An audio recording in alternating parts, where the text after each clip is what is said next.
ನೀನೇನೆ ಕರೀತಿರೋದು ಬಾಯ್ಲೆ. ಪ್ರೀತಿಯಿಂದ ಕರೆದ್ರೆ ಮರ್ಯಾದೆ ಕೊಡ್ತೀನಿ, ಕಾಂಚಲಿ ತೋರಿಸಿದ್ರೆ ಪೊಗ್ರು ಇಳಿಸ್ತೀನಿ. ಚಿಟ್ಕಿ ಹೊಡೆದು ಕಡಿಯೋಕೆ ನಾನು ಆಡೋ ಬೊಂಬೆ ಅಲ್ಲ, ಆಟಮ್ ಬಾಂಬ್. ಕೆಣ್ಕಿದ್ರೆ ಸಿಡಿತೀನಿ, ಹುಷಾರ್.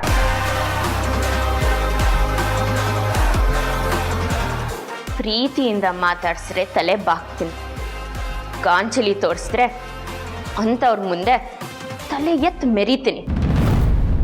ನೋಡ್ದ ಸೌಂದರ್ಯ, ನಿನ್ ಮುಂದೆನೆ ಹೇಗ್ ಮಾತಾಡ್ತಿದ್ದಾಳೆ. ನೋಡೆ ದೀಪ, ಮತ್ತೆ ಬಾಲ ಬಿಚ್ಚಕ್ ಬಂದ್ರೆ ನಿನ್ ಬಾಲನ ಸೌಂದರ್ಯ ಕಟ್ ಮಾಡಿ ಮೂಲೆಗೆ ಬಿಸಾಕ್ಬಿಡ್ತಾಳೆ, ಹುಷಾರಾಗಿರು. ಯಾರು ಹೇಗಿರ್ಬೇಕು ಅಂತ ಈಗ ಯಾಕೆ ಮೇಡಮ್, ಏನ್ ವಿಷಯ ಹೇಳಿ, ತುಂಬಾ ಕೆಲಸ ಇದೆ. ಮತ್ತೆ ಅರ್ಚನಾ ಜೊತೆ ಸೇರ್ಕೊಂಡು ಏನ್ ನಡೆಸ್ತಿದ್ಯಾ? ನಾನೇನ್ ನಡೆಸಿದ್ದೀನಿ? ಅವಳು ನಿನ್ ಫೋನ್ ಯಾಕೆ ಕೊಟ್ಟಿದ್ಯಾ? ಅಕ್ಕ ಕೇಳಿದ್ರು ಕೊಟ್ಟೆ, ಅದ್ರಲ್ಲೇನ್ ತಪ್ಪು? ನೀನ್ ಆಡೋ ನವರಂಗಿ ಆಟ ನಮ್ಮ ಕಣ್ಣಿಗೆ ಕಾಣಿಸಲ್ಲ ಅನ್ಕೋಬೇಡ. ಮತ್ತೆ ರಾಹುಲ್ ಅರ್ಚನಂಗ್ ಮಾತಾಡ್ಸೋ ತರ ಮಾಡ್ತಿದ್ಯಾ ಅಲ್ವಾ?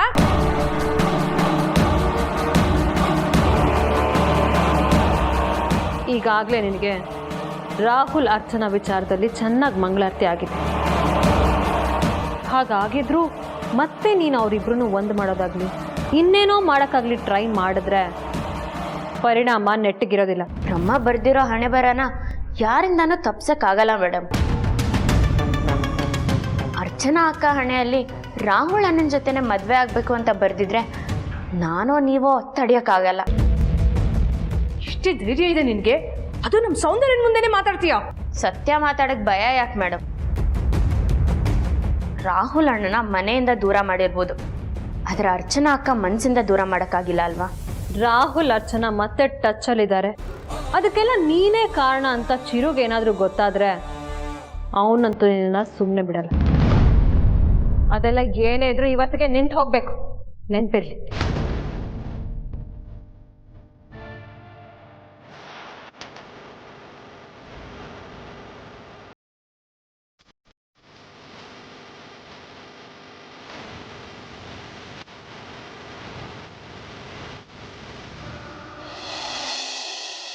ಆ ನರಸಿಂಹನ ಮೂತಿಗೆ ಯಾವಳು ಅಂದ್ರೆ ನಮ್ಮ ನರಸಿಂಹನ್ ಪ್ರೀತಿ ಮಾಡಕ್ಕೆ ಅವಳು ತುಂಬಾ ಪುಣ್ಯ ಮಾಡಿರ್ಬೇಕು ಕಣ್ರಿ. ಯಾರ ಜೊತೆ ಮಾತಾಡ್ತಾ ಇದೀಯಾ? ನನ್ ದುಬೈ ಗಂಡನ ಜೊತೆ ಅತ್ಗೆ. ರೀ ಮಾಡ್ತೀನಿ ರೀ. ಯಾವ ವಿಷಯದ ಬಗ್ಗೆ? ಸಂಜನಾ ನರಸಿಂಹನ್ ಬಗ್ಗೆ ಕೇಳ್ತಿದ್ರು ನಮ್ಮ ಯಜಮಾನ್ರು.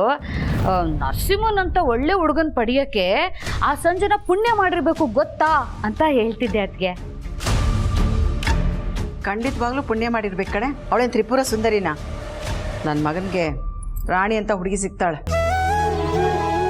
ಅದು ನಿಜ ಅತ್ಗೆ, ಆದ್ರೆ ಇವನಲ್ಲಿ ಏನಿದೆ ಅಂತ ಹೆಣ್ಣು ಕೊಡ್ತಾರ ಅತ್ಗೆ. ನೀನು ಹೇಳೋದು ನಿಜ.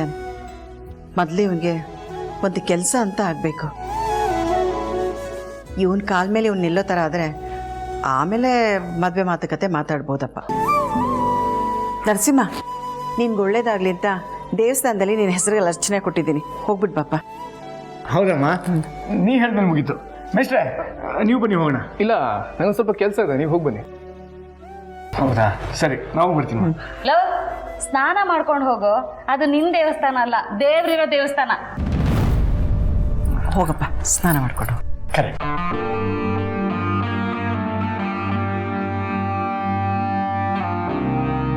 ಇವತ್ತು ಸ್ಕೂಲ್ ಇಲ್ವಾ ಮೇಸ್ಟ್ರೆ? ಇಲ್ಲಮ್ಮ. ಮತ್ತೆ ನೀವು ಅವನ ಜೊತೆ ದೇವಸ್ಥಾನಕ್ಕೆ ಹೋಗ್ಬೋದಿತ್ತಲ್ಲ? ಅದು ನನ್ನ ಸ್ಕೂಲಿನ ಕೆಲಸ ಸ್ವಲ್ಪ ಮನೆಯಲ್ಲೇ ಮಾಡೋದಿತ್ತು, ಅದಕ್ಕೆ ಹೋಗಲಿಲ್ಲ. ಸರಿಪ್ಪ.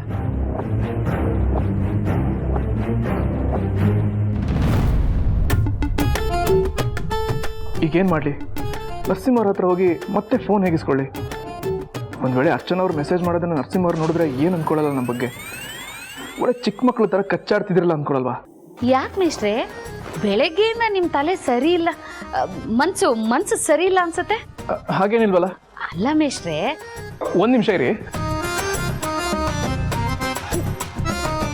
ಈ ಮೇಷ್ಟ್ರೆ ಯಾಕೋ ಇವತ್ತು ವಿಚಿತ್ರವಾಗಿ ಆಡ್ತಿದಾರಲ್ಲ.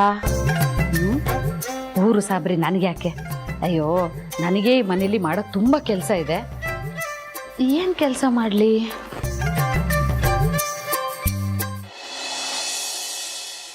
ಹುಡುಗರು ಒಂದೇ, ಬೇಕಾದಾಗ ಯೂಸ್ ಮಾಡ್ಕೊತಾರೆ, ಬೇಡದೇ ಇರಾಗೆಲ್ಲ ಕೈ ಕೊಟ್ಟು ದೂರ ಹೋಗ್ತಾರೆ. ಅರವಿಂದ್, ನನಗೆ ಯಾಕೆ ಈಗ ಮೋಸ ಮಾಡಿದ್ರಿ? ನನಗೆ ಯಾಕೆ ಬಿಟ್ಟು ಹೋದ್ರಿ ಅರವಿಂದ್? ಹೇಳಿ ಅರವಿಂದ್.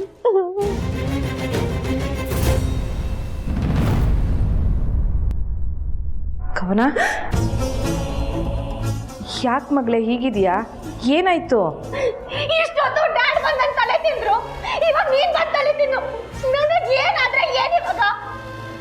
ಈ ಮನೇಲಿ ಆರಾಮಾಗಿ ಕೂತ್ಕೊಳಕ್ಕೆ ಪ್ರೈವಸಿನೇ ಇಲ್ಲ ನನಗೆ. ಹೇಳ್ಬಿಡು, ಮನೆ ಬಿಟ್ಟು ಹೋಗ್ತೀನಿ ನಾನು. ಏನೇ ಮನೆ ಬಿಟ್ಟು ಹೋಗ್ತೀನಿ ಅಂತಿದೀಯಾ? ಅಷ್ಟೊಂದು ಧೈರ್ಯ ಬಂತ ನಿನಗೆ? ನೀನು ಕೇಳ್ದಾಗ ದುಡ್ಡು ಕೊಟ್ಟಿದ್ದೀನಿ, ನೀನು ಲೇಟಾಗಿ ಬಂದ್ರೂ ಸುಮ್ಮನೆ ಇದ್ದೀನಿ, ಎಲ್ಲಾದರೂ ಹೋಗಬೇಕು ಅಂದ್ರೂ ಕಳಿಸ್ಕೊಟ್ಟಿದ್ದೀನಿ.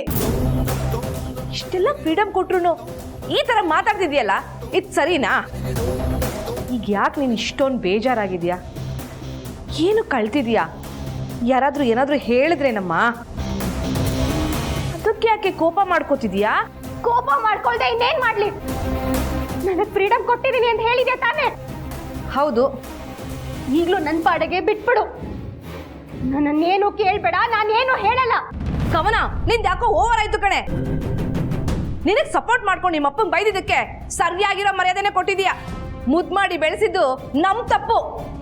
ಏನಾದ್ರೂ ಮಾಡ್ಕೊಂಡು ಹಾಳಾಗೋಗು. ನಿನ್ಗೇನು ಹೇಳಲ್ಲ ನಾನು. ಛೇ!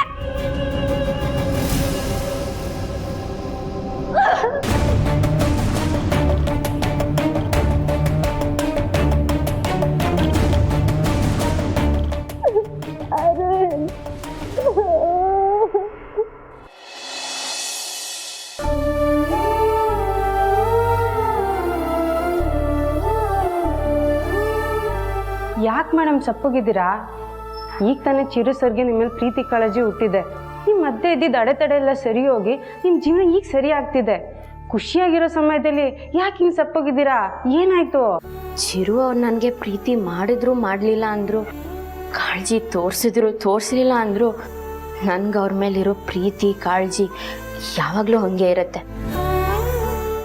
ಕಾಲಕ್ಕೂ ಅದು ಬದಲಾಗಲ್ಲ.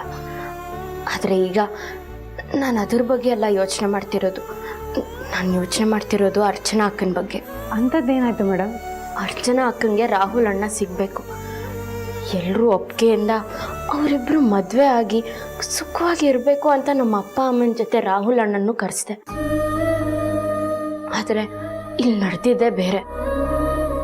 ಎಲ್ಲರೂ ನಂದೇ ತಪ್ಪಂತ ಹೇಳಿ ರಾಹುಲ್ ಅಣ್ಣಂಗೆ ಅವಮಾನ ಮಾಡಿ ಈ ಮನೆಯಿಂದ ಆಚೆ ಕಳಿಸಿದ್ರು. ಆದರೆ ಯಾರೂ ಅಕ್ಕನ ಜೀವನದ ಬಗ್ಗೆನೇ ಯೋಚನೆ ಮಾಡ್ತಿಲ್ಲ. ಪಾಪ ಅಕ್ಕ ಯಾವಾಗಲೂ ರಾಹುಲ್ ಅಣ್ಣನ ಬಗ್ಗೆನೇ ಯೋಚನೆ ಮಾಡ್ತಿರ್ತಾರೆ. ಅವ್ರು ಮತ್ತೆ ಮಾತಾಡ್ತಿದ್ದಾರೆ, ಮೊದಲಿನ ಥರ ಇದ್ದಾರೆ ಅಂತ ಚಿರು ಅವ್ರಿಗೆ ಗೊತ್ತಾದರೆ ಅದ್ರ ಪರಿಣಾಮ ಹೆದರ್ಸ್ಬೇಕಾಗತ್ತೆ ಅಂತ ಸೌಂದರ್ಯ ಮೇಡಮ್ ನನ್ನನ್ನು ಹೆದರ್ಸಿದ್ರು. ಮೇಡಮ್, ಅರ್ಚನಾ ಮೇಡಮ್ಗೆ ಹುಷಾರಾಗಿರೋದಕ್ಕೆ ಹೇಳಿ. ಅವರಿಬ್ಬರು ಮಾತುಕತೆ ಆಡ್ತಿರೋದು ಇಲ್ಲಿ ಯಾರಿಗೂ ಗೊತ್ತಾಗೋದು ಬೇಡ. ಆದರೆ ಸುಕನ್ಯಾ ಮೇಡಮ್ಗೆ ಸೌಂದರ್ಯ ಮೇಡಮ್ಗೆ ಅಕ್ಕನ ಬಗ್ಗೆ ಅನುಮಾನ ಬಂದಿದೆ. ಅಯ್ಯೋ ಹೌದಾ? ಅರ್ಚನಾ ಮೇಡಮ್ ವಿಷಯ ಸುಕನ್ಯಾ ಮೇಡಮ್ಗೆ ಏನಾದರೂ ಗೊತ್ತಾದರೆ ಮುಗೀತು ಕತೆ. ಮೊದಲೇ ನಿಮ್ಮನ್ನು ಕಂಡ್ರೆ ಆಗಲ್ಲ, ಇದೇ ಸಿಕ್ಕಿದ ಚಾನ್ಸು ಅಂತ ಮನೆಯವ್ರಿಗೆಲ್ಲರಿಗೂ ಹೇಳಿದ್ರು. ಆಗ ಸೌಂದರ್ಯ ಮೇಡಮು ಚಿರು ಸರ್ಗೆ ಹೇಳಿ ಏನು ಬೇಕಾದ್ರೂ ಮಾಡಿಸ್ತಾರೆ. ಅದಕ್ಕೆ ಮೇಡಮ್, ನೀವು ಹುಷಾರಾಗಿರಿ, ಅರ್ಚನಾ ಮೇಡಮ್ಗೂ ಹುಷಾರಾಗಿರೋದಕ್ಕೆ ಹೇಳಿ. ಸರಿ ಜಾಜಿ ಅಕ್ಕ, ನೀವು ಹೇಳ್ದಂಗೆ ಮಾಡ್ತೀನಿ. ಆದರೆ ನಂಗೆ ಯಾಕೋ ಸೌಂದರ್ಯ ಮೇಡಮ್ ಈ ಥರ ಎಲ್ಲ ಆಡ್ತಿರೋದು ಅವ್ರಿಗೆ ಮಕ್ಕಳಿಲ್ಲ ಅನ್ನೋ ಕಾರಣಕ್ಕೆ ಅನಿಸ್ತಿದೆ. ಅಂದರೆ ಅವ್ರಿಗೆ ಮಕ್ಕಳಿದ್ದಿದ್ರೆ ನನ್ನ ಮೇಲೆ ಅಕ್ಕನ ಮೇಲೆ ಇಷ್ಟೆಲ್ಲ ಕೋಪ ಮಾಡ್ಕೋತಿರ್ಲಿಲ್ಲ. ಇರ್ಬೋದು ಮೇಡಮ್, ಅವ್ರಿಗೆ ಮಗು ಆಗಿದ್ದಿದ್ರೆ ಅವ್ರ ಗಮನ ಎಲ್ಲ ಮಗು ಮೇಲೆ ಇರ್ತಿತ್ತು ಅಲ್ವಾ? ಅವ್ರಿಗೂ ಎಲ್ಲರೂ ಥರ ನ್ಯಾಯ ಸಿಗಬೇಕು. ಹಾಗಾಗಬೇಕು ಅಂದರೆ ಅವ್ರ ತಾಯಿ ಆಗಬೇಕು. ಅಲ್ಲ ಮೇಡಮ್, ಸೌಂದರ್ಯ ಮೇಡಮ್ಗೆ ತಾಯಿ ಆಗೋದು ಇಷ್ಟ ಇಲ್ಲ. ಚಿರು ಸರ್ನೇ ಅವ್ರ ಮಗ ಅಂತ ಅನ್ಕೊಂಡಿದ್ದಾರೆ. ಯಾರಿಗೇ ಆಗಲಿ ಸ್ವಂತ ಮಗು ಅಂತ ಇರಬೇಕಲ್ವಾ? ಆಗಲೇ ತಾಯ್ತನಕ್ಕೆ ಒಂದು ಅರ್ಥ ಸಿಗೋದು. ನೋಡಿ, ನನ್ನ ಹಸ್ಬೆಂಡ್ಗೂ ನಾನು ಹೇಳಿದ್ದು ಸರಿ ಅನಿಸ್ತು. ಅದಕ್ಕೆ ಅವ್ರ ಅತ್ತಿಗೆ ಹತ್ರ ನೀವು ತಾಯಿ ಆಗೋ ಕಡೆ ಗಮನ ಕೊಡಿ ಅಂತ ಹೇಳಿದ್ದು. ನೋಡಿ, ಸೌಂದರ್ಯ ಮೇಡಮ್ ತಾಯಿ ಆದರೆ ಎಲ್ರಿಗಿಂತ ಜಾಸ್ತಿ ಖುಷಿ ಪಡೋದೇ ನಮ್ಮ ಹಸ್ಬೆಂಡು. ನನ್ನ ಹಸ್ಬೆಂಡ್ ಸಂತೋಷಕ್ಕಾದರೂ ನಾನು ಸೌಂದರ್ಯ ಮೇಡಮ್ ಹತ್ರ ಮಾತಾಡಬೇಕು. ಅಲ್ಲ ಮೇಡಮ್, ಸೌಂದರ್ಯ ಮೇಡಮ್ ಕೋಪ ಮಾಡ್ಕೊಂಡು ಬೈದ್ರೆ ದೊಡ್ಡವರು ಒಂದು ಮಾತು ಬೈದ್ರೆ ಏನಂತೆ, ಆದರೆ ನನ್ನ ಉದ್ದೇಶನ ಅವ್ರಿಗೆ ಅರ್ಥ ಮಾಡಿಸ್ತೀನಿ. ಮ್ಯಾಮ್ ಎಲ್ಲಿಗೆ ಹೋಗ್ತಿದ್ದೀರಾ? ಜಾಜಿ ಅಕ್ಕ, ಒಳ್ಳೆ ಕೆಲ್ಸಕ್ಕೆ ತಡ ಮಾಡಬಾರ್ದು. ಇರಿ ಬರ್ತೀನಿ. ಬರ್ತಾ ಇದ್ದಾರೆ, ನಾನು ಇಲ್ಲೇ ಇದ್ರೆ ನನ್ನೇ ಹೋಗಿ ಮಾತಾಡು ಅಂತಾರೆ.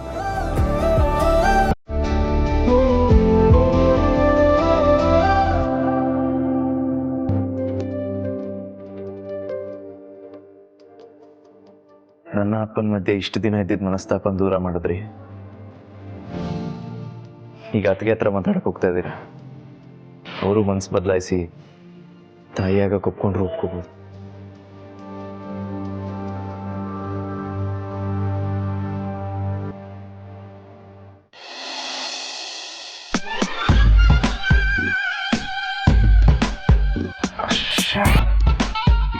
ಏನು ಮಾಡಿ ಈಗ? ದೀಪ್ ಅವ್ರ ಫೋನಿಂದ ಅರ್ಚನ್ ಅವ್ರ ಮೆಸೇಜ್ ಹಾಕಿದ್ರೆ ರಿಪ್ಲೈ ಹೇಗೆ ಮಾಡೋದು? ಅವ್ರು ಬೇರೆ ಸುಮ್ಮನೆ ನನ್ನ ಮೇಲೆ ಕೋಪ ಮಾಡ್ಕೋತಾರೆ ಈಗ.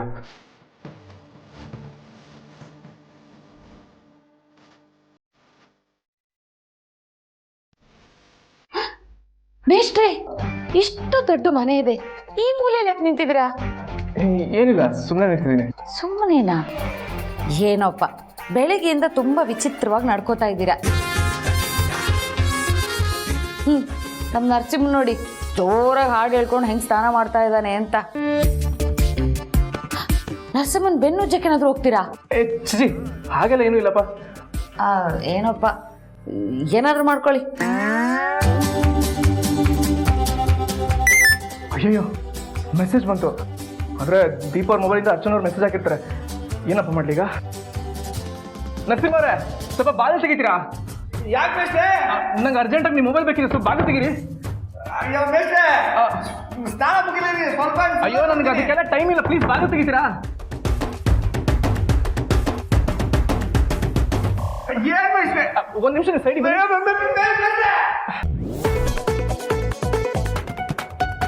ನರಸಿಂಹ ಅವರೇ, ಥ್ಯಾಂಕ್ ಯು. ನೀವು ಸ್ನಾನ ಕಂಟಿನ್ಯೂ ಮಾಡಿ. ಏನ್ ಮೇಷ್ಟ್ರೆ, ಯಾಕೆ ಲೂಸ್ ಆಗ್ಬಿಟ್ಟಿದ್ದೀರಾ? ಅಯ್ಯೋ.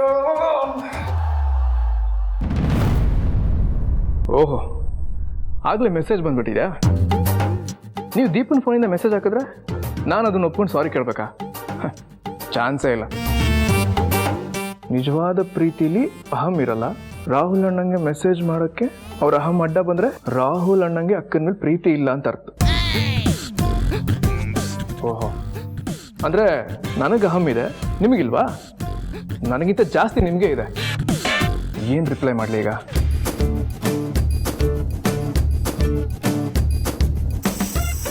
ರಾಹುಲ್ ಅವರಿಗೆ ಅರ್ಚನಾ ಅಂದರೆ ಪ್ರಾಣದೀಪ. ಅದಕ್ಕೆ ಅವರು ಅರ್ಚನಂಗೋಸ್ಕರ ಇಷ್ಟು ವರ್ಷ ಕಾದಿತ್ತು. ಆದರೂ ಅರ್ಚನಾ ಅವರಿಗೆ ರಾಹುಲ್ ಅವ್ರ ಬಗ್ಗೆ ಸರಿಯಾಗಿ ಅರ್ಥ ಆಗಿಲ್ಲ. ಏನು ಹೇಳಿ ನಾನು?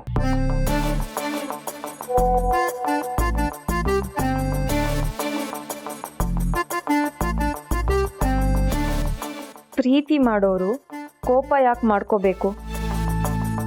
ಅದನ್ನ ಪಾಪ ಮೇಷ್ಟ್ರಿಗಲ್ಲ, ಅರ್ಚನಾ ಹೇಳೋದಿಲ್ಲ. ಮೇಷ್ಟ್ರೆ, ಏನ್ ನೀವು ಒಳ್ಳೆ ಹಿಂಗೆ ಬಾತ್ರೂಮ್ಗೆ ನುಗ್ಬಿಡೋದಾ? ಅದು ಸ್ವಲ್ಪ ಅರ್ಜೆಂಟ್ ಕಾಲ್ ಮಾಡಬೇಕಿತ್ತು, ಅದಕ್ಕೆ ಬಂದೆ. ಸಾರಿ. ಮೇಷ್ಟ್ರೆ, ನನ್ನ ಫೇವ್ರೇಟ್ ಸಾಂಗ್ ಕೇಳ್ತಿದ್ದೆ, ಅರ್ಧಕ್ಕೆ ಕಿತ್ಕೊಂಡ್ ಬಂದಿದ್ದೀರಲ್ಲ, ಕುಡಿಲಿ, ನಾನು ಸಾಂಗ್ ಕೇಳಬೇಕು. ನಾನು ಒಂದು ಸ್ವಲ್ಪ ಕಾಲ್ ಮಾಡ್ಬೇಕು, ಕುಡಿ ನಿಮಿಷ. ಮೇಷ್ಟ್ರು ಫೋನ್ ತಗೊಳಕ್ಕೆ ಸ್ನಾನದ ಮನೆಗೆ ಹೋಗ್ಬಿಟ್ಟಿದ್ರಾ? ಛೀ.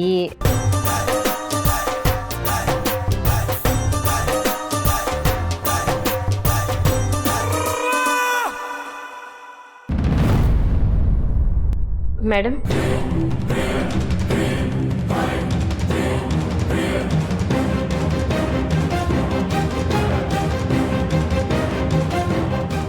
ನಿಮ್ಮ ಹತ್ರ ಸ್ವಲ್ಪ ಮಾತಾಡಬೇಕಿತ್ತು. ಏನು? ಅರ್ಚನಾ ರಾಹುಲ್ ವಿಷಯವಾಗಿ ನಾನು ನಿನ್ನ ಹತ್ರ ಹೇಳಿದ್ದನ್ನ ಕೇಳಿ ಹೆದರ್ಕೊಂಡು ನನ್ನ ಪಾಡಿಗೆ ನಾನು ಇದ್ಬಿಡ್ತೀನಿ ಮೇಡಮ್ ಅಂತ ಹೇಳಕ್ ಬಂದ್ಯಾ? ಖಂಡಿತ ಇಲ್ಲ. ಅರ್ಚನಾ ಅಕ್ಕಂಗೆ ರಾಹುಲ್ ಅಣ್ಣನ ಪ್ರೀತಿ ಮಾಡಬೇಡ ಅಂತ ಯಾರು ಹೇಳಿದ್ರು, ಅರ್ಚನಾ ಅಕ್ಕಂಗೆ ಏನು ಅನ್ಸುತ್ತೋ ಅದನ್ನೇ ಮಾಡಿತು. ಅದಕ್ಕೆ ನಾನು ಯಾಕೆ ತಲೆ ಹಾಕಲಿ? ಈಗ ನಾನು ಬಂದಿರೋದು ನಿಮ್ಮ ಬಗ್ಗೆ ಮಾತಾಡೋಕ್ಕೆ. ನನ್ನ ಬಗ್ಗೆನಾ? ಏನು?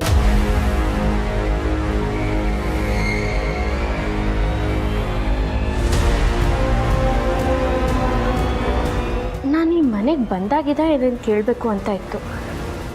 ನಿಮಗೆ ತಾಯಿ ಆಗಕ್ಕೆ ಇಷ್ಟ ಇಲ್ಲ, ಆದರೂ ಯಾವಾಗಲೂ ಈ ಖಾಲಿ ತೊಟ್ಲು ನಿಮ್ಮ ರೂಮಲ್ಲೇ ಇರುತ್ತಲ್ವಾ, ಯಾಕೆ? ಅದೆಲ್ಲ ನಿನಗೆ ಯಾಕೆ? ಅದು ನನ್ನ ಇಷ್ಟ. ನನ್ನ ತಾಯಿ ಆಗಬೇಕು, ನಂದು ಒಂದು ಮಗು ಇರಬೇಕು ಅನ್ನೋ ಆಸೆ ಇರೋದ್ರಿಂದ ತಾನೆ ಇಷ್ಟು ಚೆನ್ನಾಗಿರೋ ತೊಟ್ಲನ್ನ ದಿನ ನೋಡ್ಬೋದು ಅಂತ ನಿಮ್ಮ ರೂಮಲ್ಲಿ ಇಟ್ಟಿರೋದು. ಆದರೆ ನೀವು ತಾಯಿ ಆದರೆ ಚಿರು ಅವ್ರಿಗೆ ಅನ್ಯಾಯ ಮಾಡ್ದಂಗೆ ಆಗುತ್ತೆ ಅನ್ನೋದು ನಿಮ್ಮ ತಲೆಯಲ್ಲಿದೆ. ಚಿರು ಅವರೇ ನಿಮ್ಮ ಮಗ ಅಂತ ಅಂದ್ಕೊಂಡು ತಾಯಿ ಆಗದೆ ಹಾಗೆ ಇದ್ದೀರಾ. ಅದನ್ನು ನಾನು ಯಾವತ್ತೂ ಆಡ್ಕೊಳ್ಳಲ್ಲ, ಅದು ನಿಮ್ಮ ದೊಡ್ಡತನ. ಆದರೆ ಒಂದು ಹೆಣ್ಣಾಗಿ ಸ್ವಂತ ಮಗು ಇರೋದು ಚಂದ ಮೇಡಮ್. ನಾನು ಹೇಳೋದನ್ನ ಒಂದ್ಸಲಿ ಯೋಚನೆ ಮಾಡಿ. ನೀನು ಯಾರೇ ನನಗೆ ಅದನ್ನೆಲ್ಲ ಕೇಳೋದಕ್ಕೆ? ತಾಯಿ ಆಗೋದು ಬಿಡೋದು ನನ್ನ ಇಷ್ಟ. ಅದನ್ನು ಕೇಳೋ ಅರ್ಹತೆ ನಿನಗೇನಿದೆ? ನಾನು ಈ ಮನೆ ಸೊಸೆ ಮೇಡಮ್. ವಯಸ್ಸಿನಲ್ಲಿ ಅನುಭವದಲ್ಲಿ ನೀವು ನನಗಿಂತ ದೊಡ್ಡವರು. ಅದಕ್ಕೆ ನಾನು ಬುದ್ಧಿ ಹೇಳಕ್ಕೆ ಬಂದಿಲ್ಲ, ಸಲಹೆ ಕೊಡೋಕ್ಕೆ ಬಂದಿದ್ದೀನಿ. ನೀವು ತಾಯಿ ಆಗೋದ್ರಿಂದ ಚಿರು ಅವ್ರಿಗೆ ಏನೂ ಬೇಜಾರಿಲ್ಲ. ಅದು ಅವ್ರು ನಿಮಗೆ ಮೊನ್ನೆ ತಾನೇ ಹೇಳಿದ್ದಾರೆ. ಎಲ್ರಿಗೂ ಒಪ್ಪಿಗೆ ಇದ್ಮೇಲೆ ನಿಮಗೇನು ಸಮಸ್ಯೆ? ನನ್ನ ಬಗ್ಗೆ ತಲೆ ಕೆಡಿಸ್ಕೊಳ್ಳೋದನ್ನ ಬಿಟ್ಟು ಮೊದಲು ನೀನು ನಿನ್ನ ಜೀವನನ ಸರಿ ಮಾಡ್ಕೊ. ನನಗೇನಾಗಿದೆ ಮೇಡಮ್? ನನ್ನ ಗಂಡಿನ ಜೊತೆ ಆರಾಮಾಗಿದ್ದೀನಿ. ಆದರೆ ಚಿರು ನಿನ್ನ ಜೊತೆ ಆರಾಮಾಗಿದ್ದಾನಾ? ಹ್ಞೂ, ಆರಾಮಾಗೇ ಇದ್ದಾರೆ. ದೇವಸ್ಥಾನದಲ್ಲಿ ನಿಮ್ಮ ಹೆಸರಲ್ಲಿ ಪೂಜೆ ಇಟ್ಟಿದ್ದು ನಿಮ್ಗೆ ಒಳ್ಳೇದಕ್ಕೋಸ್ಕರ ಅಂತ ಅವ್ರಿಗೆ ಗೊತ್ತಾದ ಮೇಲೆ ನನ್ನ ಮೇಲಿರೋ ಕೋಪ ಎಲ್ಲ ಹೋಗಿ ಒಳ್ಳೆಯ ಅಭಿಪ್ರಾಯ ಬಂತು. ಅದಕ್ಕೆ ತಲೆ ನೆಟ್ಟಿಗೆ ನಿಲ್ಲದೆ ನನ್ನ ಹತ್ರ ಬಂದು ಬುದ್ಧಿ ಹೇಳ್ತಾ ಇದೆಯಾ? ನೀನು ಹೇಳಿದ್ದನ್ನೆಲ್ಲ ಕೇಳಿಸ್ಕೊಂಡು ಹ್ಞೂ ಅಂತ ನಾನು ತಲೆ ಆಡಿಸ್ತೀನಿ ಅಂತ ಅಂದ್ಕೊಂಡಿದ್ರೆ ಅದು ನಿನ್ನ ಭ್ರಮೆ. ನಿನಗೆ ಕ್ಯಾನ್ಸರ್ ಕಾಯಿಲೆ ಬಗ್ಗೆ ಗೊತ್ತಾ? ನಿನ್ನ ಚಿರು ಸಂಬಂಧನೂ ಹಾಗೆ. ನನ್ನ ಚಿರು ಅವ್ರ ಸಂಬಂಧ ಬ್ರಹ್ಮ ಬರ್ತಿರೋ ಹಣಿಬರ. ಅಷ್ಟು ಗಟ್ಟಿಯಾಗಿದೆ ನಮ್ಮ ಬ್ರಹ್ಮಗಂಟು. ನೀವು ತಾಯಿ ಆಗಬೇಕು ಅನ್ನೋದು ನನ್ನ ಹಸ್ಬೆಂಡ್ ಆಸೆ ಕೂಡ. ಅದಕ್ಕೆ ಕೇಳ್ಕೊಳ್ಳೋಣ ಅಂತ ಬಂದೆ. ನನ್ನ ಮಾತಿಗೆ ಬೆಲೆ ಕೊಡದೆ ನನ್ನ ಮತ್ತು ನನ್ನ ಗಂಡನ ಸಂಬಂಧದ ಬಗ್ಗೆ ಇಷ್ಟು ಕೀಳಾಗಿ ಮಾತಾಡ್ತೀರಾ ಅಂತ ನಾನು ಅಂದ್ಕೊಂಡಿರಲಿಲ್ಲ. ಆ ದೇವರು ಆದಷ್ಟು ಬೇಗ ನಿಮ್ಮಲ್ಲಿರೋ ಕೆಟ್ಟ ಬುದ್ಧಿನ ತೊಲಗಿಸಿ ಒಳ್ಳೆ ಬುದ್ಧಿ ಕೊಡಲಿ ಅಂತ ಕೇಳ್ಕೊತೀನಿ. ನೀವು ನಿಮ್ಮದೇ ದಾರಿಯಲ್ಲಿ ಹೋದರೆ ನಿಮ್ಮನ್ನು ನನ್ನ ದಾರಿಯಲ್ಲಿ ಹೇಗೆ ಕರ್ಕೊಂಡು ಬರಬೇಕು ಅಂತ ನಂಗೆ ಚೆನ್ನಾಗಿ ಗೊತ್ತು ಮೇಡಮ್. ಆ ದಾರಿಲೀಗ ನನ್ನ ಹಸ್ಬೆಂಡು ನನ್ನ ಜೊತೆನೇ ಇದೆ, ಮರಿಬೇಡಿ.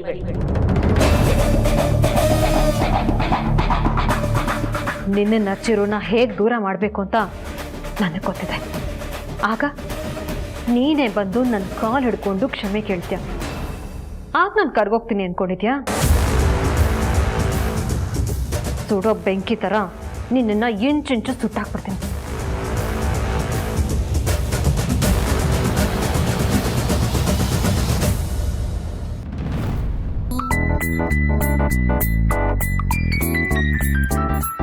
ದೀಪ ಅವರು ನನಗೋಸ್ಕರ ಈ ಮನೆಗೋಸ್ಕರ ಎಷ್ಟೆಲ್ಲ ಒಳ್ಳೇದು ಮಾಡಿದಾರಲ್ವ, ಅವ್ರಿಗೊಂದು ಥ್ಯಾಂಕ್ಸ್ ಹೇಳ್ಬೇಕಲ್ಲ.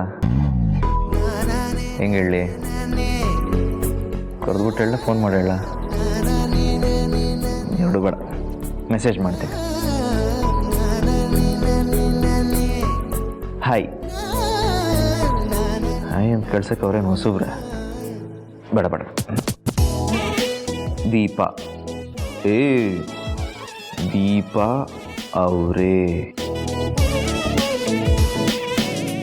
ನನಗೆ ಇದನ್ನು ನಿಮ್ಮ ಹತ್ರ ಓಪನ್ ಆಗಿ ಹೇಳಬೇಕು ಅಂತ ಆಸೆ. ಆದರೆ ಹೇಳೋಕೆ ಯಾಕೋ ಕಷ್ಟ ಆಗ್ತಿದೆ. ಅದಕ್ಕೆ ಮೆಸೇಜ್ ಮಾಡ್ತಿದ್ದೀನಿ.